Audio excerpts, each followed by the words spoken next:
আপনারা জানতেন না যে এরকম হচ্ছে, এখানে হয়? আমরা জানতাম এখানে এটা হচ্ছে, কারণ এখানে প্রতিবাদ করা হচ্ছে। এখানে প্রতিবেশী আছে, এখানটা থেকে ধরো 1 কিলোমিটার আমাদের বাড়ি। এখানে আমরা প্রতিবাদ করা সত্ত্বেও এখানে প্রতিবেশীও প্রতিবাদ করেছে, বলেছে আমরা লাইসেন্সভুক্ত আছি। কিন্তু লাইসেন্সভুক্ত যদি বা থাকো, এখানে এটা যদি বাজির কারখানা হতো, তাহলে এখানে এতগুলো ক্ষয় এখানে কাঁড়ি করা থাকতো না। এতগুলো কোটি কোটি টাকার মাল এখানে যে ষড়যন্ত্র হতো পুলিশের নাকের ডোগায়, তার এগুলো জানতো। কিন্তু আজকের প্রশাসন যে সৎপরতা দেখাচ্ছে, এখানে রাস্তা ব্যারিকেড দিচ্ছে, ওখানে রাস্তা ব্যারিকেড দিচ্ছে, যে আজকের দেখাচ্ছে যে আমরা মোটামুটি খুব কাজ করছি দেখুন। কিন্তু যদি এটা আগামী দিনে করতো, তাহলে এই ঘটনা, এই দুর্ঘটনা ঘটতো না। আমরা তার জন্য কি মানে এর পিছনে কি পুলিশও দায়ী বলছে? পুলিশ এখানে দায়িত্ব, এখানে পুলিশ দায়ী, কারণ পুলিশের নাকের ডোগায় এখানে হচ্ছে, পুলিশ এখানে দায়ী। কারণ এখানে প্রশাসন আছে, পঞ্চায়েত আছে, প্রশাসন আছে, যেরকম ঠায় পঞ্চায়েতও ঠায় আছে, এমএলএর বাড়িও এখানে ঠায় আছে। এখানে খুব দূরত্ব নয়, একদম পুলিশের প্রশাসনের সমস্ত সকলের নাকের ডোগায় এখানে হচ্ছে।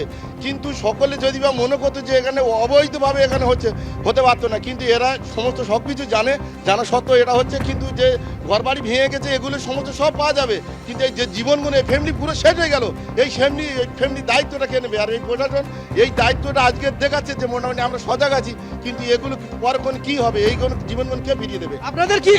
আপনাদের কি সন্দেহ যে এখানে শুধু বাজি তৈরি হতো? বাজি তৈরি কারখানা যদি বা এরকম মানিস মারা ফ্যাক্টরি তৈরি হতো, কারণ আগামী দিনে এই কত মরেছে তার কোনো ঠিক নেই। আর এখনো আপনারা দেখুন, এখানে ক্যামেরাম্যানকে দেখাতে বলবো, কারণ এখানে যে টঞ্চি পড়ে আছে, যে পাথর পড়ে আছে, এই যে পাথরগুলো কিভাবে বাজি লাগে?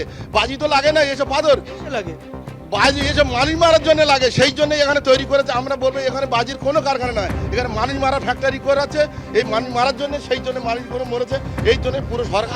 আপনাদের কি সন্দেহ যে এখানে বোমাও তৈরি হতো? বোমা তৈরি হতো, তার প্রমাণ এখানে তো আছে, আপনারা পেয়ে যাচ্ছেন। তো তার প্রমাণ এখানে পেয়ে যাচ্ছেন যেখানে বোমা তৈরি হতো। না যদি বা তৈরি হতো, তাহলে এত বড় করে এখানে ষড়যন্ত্র, এখানে এত ষড়যন্ত্র বোমে লাগে না।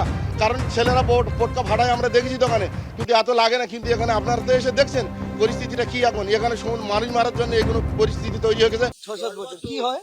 ওই শুনতে পাচ্ছি ওরকম ওই কারবার টারবার করে। আমরা শুনতে আমাদের বাড়িটা এখান থেকে 1.5 2 কিলোমিটার দূরে। হ্যাঁ, 10 বছর মতো কি করে? বাজি তৈরি করে। এবারে বিভিন্ন রকম জায়গা যায়, কালী পুজো, বেবাড়ি, এটা ওটা, গোষ্ঠ পোষ্ঠ। আচ্ছা, তা এবার কি কারণে এই বাজিগুলো বানাচ্ছিল? এখন কি উৎসব আছে? এখন বাসন্তী পূজা আছে না?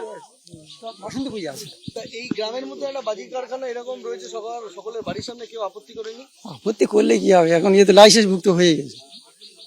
কি হয়েছে? হ্যাঁ, বাজি তৈরি লাইসেন্স পাওয়া যায়? লাইসেন্স সপ্তবাজি কি হবে? এবার লাইসেন্স বাজি লাইসেন্স ইয়ে করেছে, এবার তার ভিতরে সপ্তবাজি করলে কি করবেন আপনারা?